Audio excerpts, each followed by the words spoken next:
Rationing and war measures. Climate policy run amok. What does a Cuban diet have in common with carbon taxes, 15-minute cities, lockdowns, and a War Measures Act? The climate emergency, of course.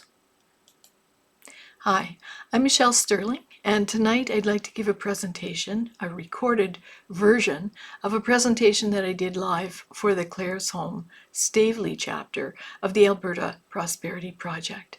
So let's go through it and see what's this all about. Cuban Diet, Rationing, Wartime Measures Act, Emergencies Act, a climate emergency? What's it all about? Let's see.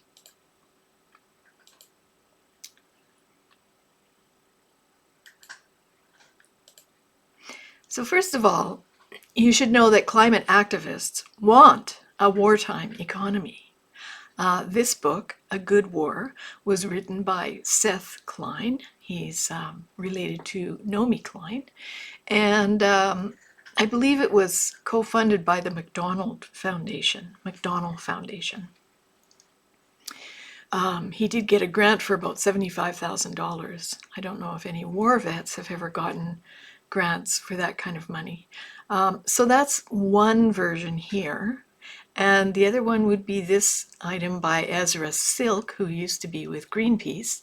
And it's part of the climate mobilization plan, the victory plan. And as you can see, in this one by Seth Klein, he's got wind turbines, and over here these soldiers are raising a wind turbine instead of an American flag. This is a takeoff on a very famous photograph of a victory at Iwo Jima. I think it actually does a disservice to our vets.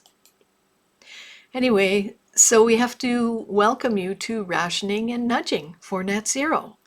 It's hard to believe, but this is from the UK, and they've got a whole department in the UK that's been working on psychological, cognitive behavioral principles to change people's behavior, to nudge them into net zero behaviors.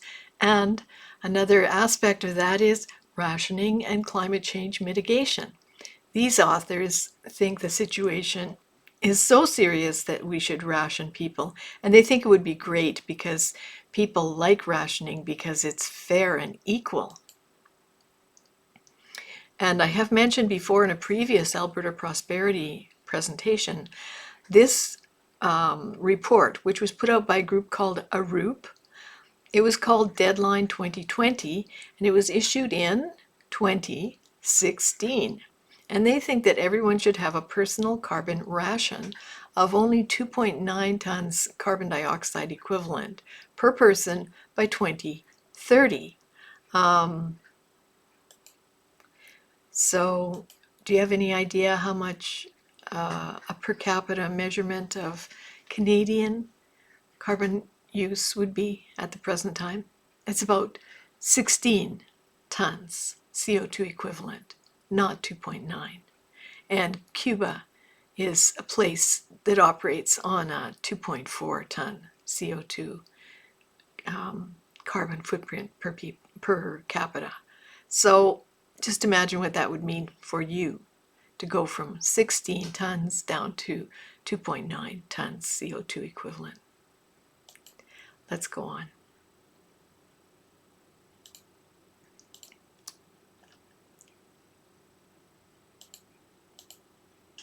So this is a very important essay that I think people should read because it'll give you an idea what it's like to live as a Cuban, a real Cuban.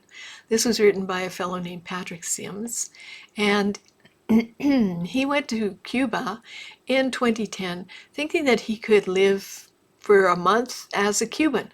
So he thought that he could live on 15 US dollars a month. That's 15 US dollars a month. And he found it rather complicating when he got there.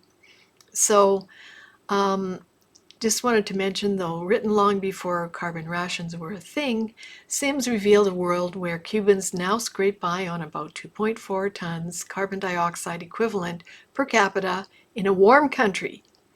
And as I mentioned, we presently have a carbon footprint of about 16 tons CO2 equivalent per capita. So think you could manage on 2.9 as outlined in Deadline 2020 that was written in 2016. So Patrick Sims had endless problems trying to live on that ration, but you should read his story and find out about it. Now just imagine if you did live in a 15-minute city, you would have fewer emissions, and the surveillance would make sure of that because they would be able to limit your use of things that use energy if you live in a smart city, in a 15-minute city, where you can only walk or ride your bike. Now, people have said that climate lockdowns are a conspiracy theory, but in fact, in September 14th, 2021, this appeared in French in Journal Metro in Quebec, and they were talking about using pandemic-inspired emergency measures to fight climate change. So the concept of rationing and copying COVID lockdown principles was discussed, and thus the concept of climate rationing entered the Overton window. Interesting that this was just months before the Emergencies Act was used against the trucker convoy. Now, this idea of rationing and lockdowns and such like has been around for a long time in the climate world. This fellow, Ivo de Boer, was the former executive secretary of the UN Framework Convention on Climate Change. And back in 2015, he said, the only way that a 2015 agreement can achieve a 2-degree goal, that's to keep temperatures below 2 degrees Celsius, is to shut down the whole global economy. So people were thinking about that then. But in fact, look what has happened. Ever since they started doing climate conferences, CO2 concentration in the atmosphere has gone up and up. Oops, sorry about that. Gone up and up and up and up and up and up. And even during lockdown, still went up. So here's the skinny on that. The expected reduction in the annual CO2 increase in the atmosphere is only 0.12 parts per million, 12 hundredths parts per million, due to the COVID lockdown in 2020. But the annual fluctuation is 0.5 to 1.0 parts per million, 5/10 to 1 part per million. Therefore, the CO2 change in the atmosphere due to the COVID lockdown is far smaller than the random fluctuations. And you can see these fluctuations here going up and down and up and down. And as I said when I was speaking with the group that night to the Stavely, Claire's Home Stavely chapter, as I mentioned, as most farmers and ranchers know, during the winter season, the whole northern hemisphere is asleep, right? It's covered in snow. The trees are not growing. The prairies are not rich with grasses. So what happens is that carbon dioxide does build up in the atmosphere. But April comes around, and April up to about August, September, the earth, the trees, the plains suck up all that carbon dioxide. So that's that fluctuation that you see on that graph. That's the seasonal fluctuation. Okay? So what is net zero? What is this thing that we're trying to reach? Well, according to Environment Canada, achieving net zero emissions means our economy either emits no greenhouse gas emissions or offsets its emissions, for example, through actions such as tree planting or employing technologies that can capture carbon before it's released into the air. Then they say this is essential to keep the world safe and livable for our kids and grandkids. Well, I disagree with them on that, and you'll see why later. This is referring to a report written by Robert Lyman called Magical Thinking, Why Net Zero is Neither Possible Nor Desirable. And why would that be? while many of the technologies needed are not available, the cost to consumers and the economy would be unacceptably high. The world cannot produce the materials needed for such a transition in the timeframes proposed. The costs and changes in the standards of living involved would not be accepted by Western countries under democratic systems of government. And the non-OECD countries, that means like all the developing nations, will continue to place their economic development objectives ahead of emissions reductions. That basically means that, people always talk about carbon capture, and they talk about tidal wave energy. They talk about being able to just link all of the provinces together to have one big, grand electrical system. And they make it sound like all these things would be very simple, but they're not. And many of the ideas or innovations that have come to fruition are really only available on a very small scale, like batteries, for instance. There are grid scale batteries. We have a few of them in Alberta, but they're really used just for load shifting, like when there's a sudden change in, say, wind power, to make sure that we don't go to blackout. They might be used for that, but very short period of time. So none of the things that people talk about as being solutions are actually at scale or market ready. And that's a really big problem, because we're planning to use things that don't exist to solve a problem that, well, I don't think it exists, but we'll see more about that later. See, what we need to realize is that North America and Europe together, combined, are only 15% of the world's population. So the Asia-Pacific region is 4 times our size in population. Africa is 17% of the world's population. Latin America is 8%. So these are where the developing nations are, the emerging nations, and they will far outstrip Western emissions. And look at this for a little bite of reality. This is global fossil fuel consumption. It's been going up 57% during the time of climate diplomacy. And yet they tell us that by 2050, we're going to have consumption down here. Well, this was Roger Pielke Jr. who wrote up something to this effect, or that's where I got it from anyway.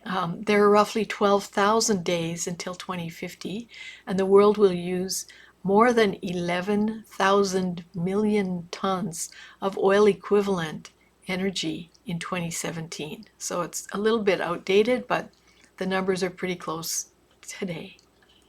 Thus, to reduce global fossil fuel use by 90% plus by 2050 requires the reduction of 1 million tons of oil equivalent energy per day, every day until 2050.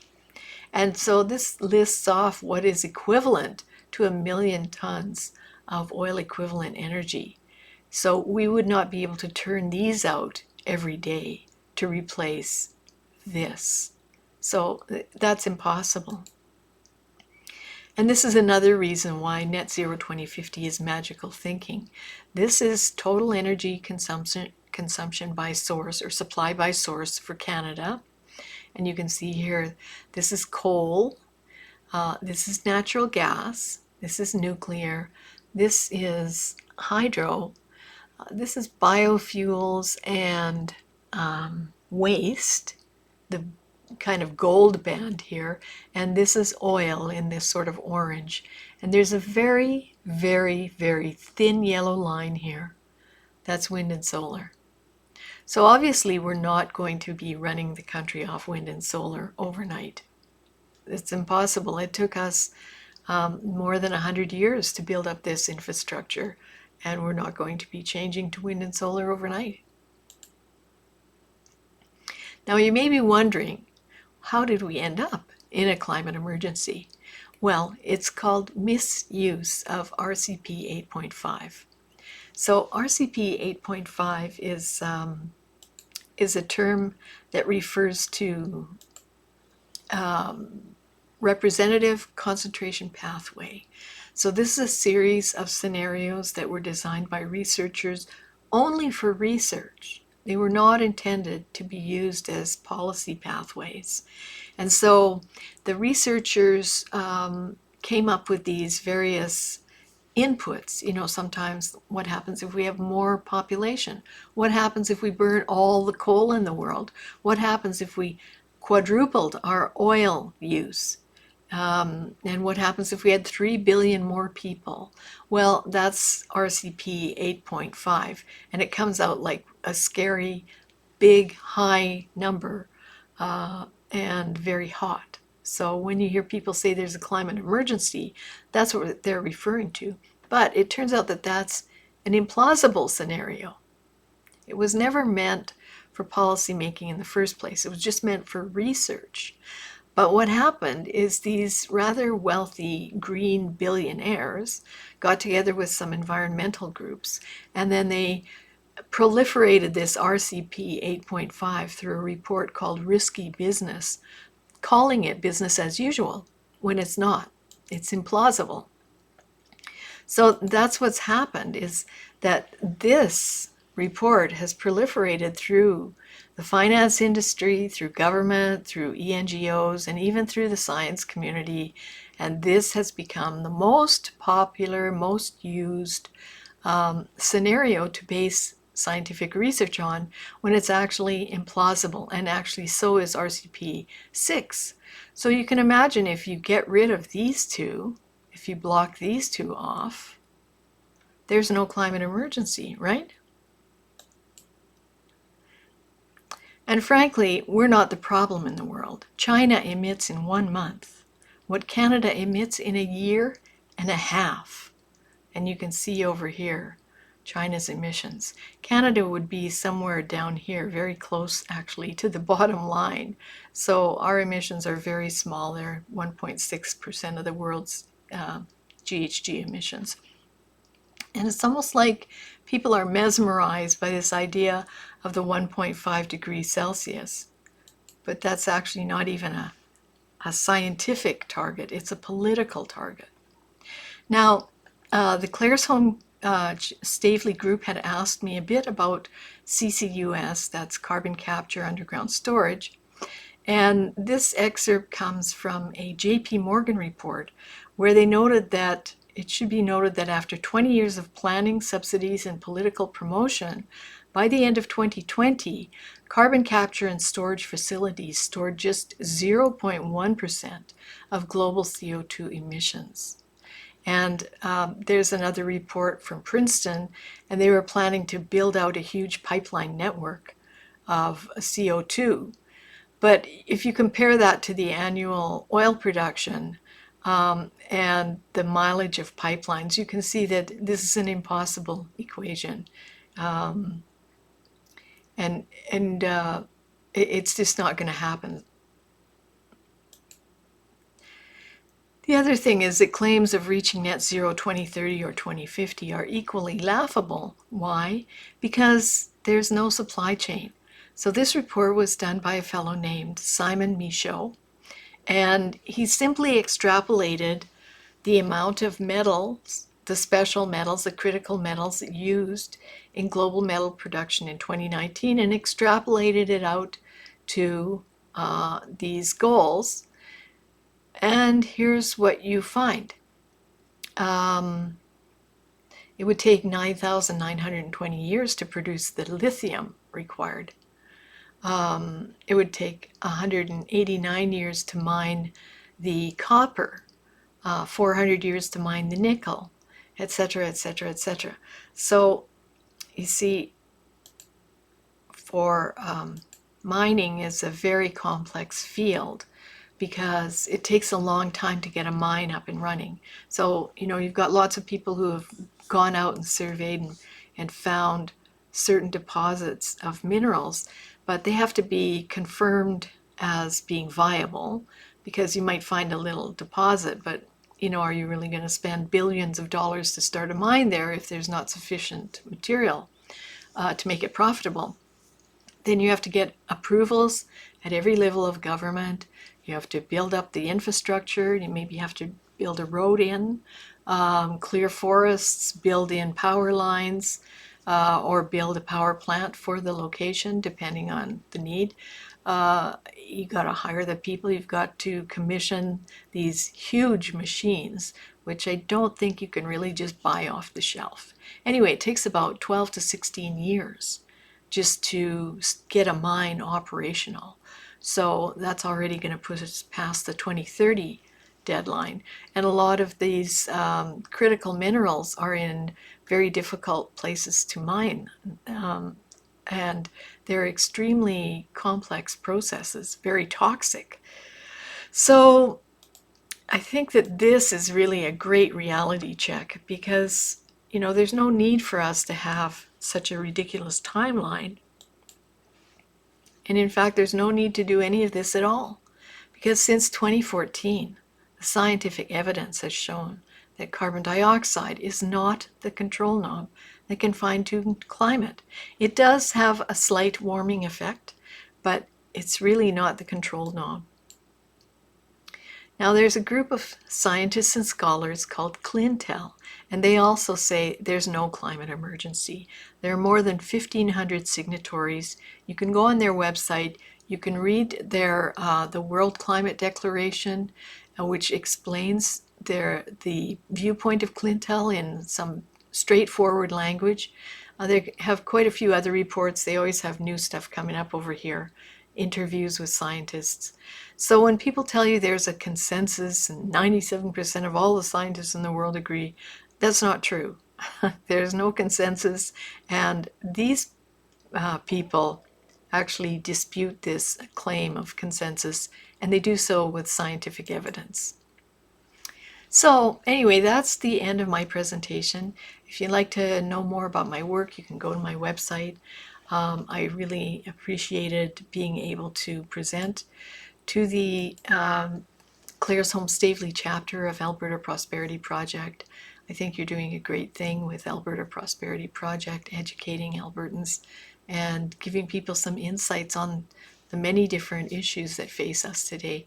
I hope this was a helpful presentation, and I can send you some more material. I've sent some material to your chapter leader, Lorna, so just ask her for anything and I can get some material to her. Anyway, I want to thank you again for watching this presentation, and I look forward to speaking with you again.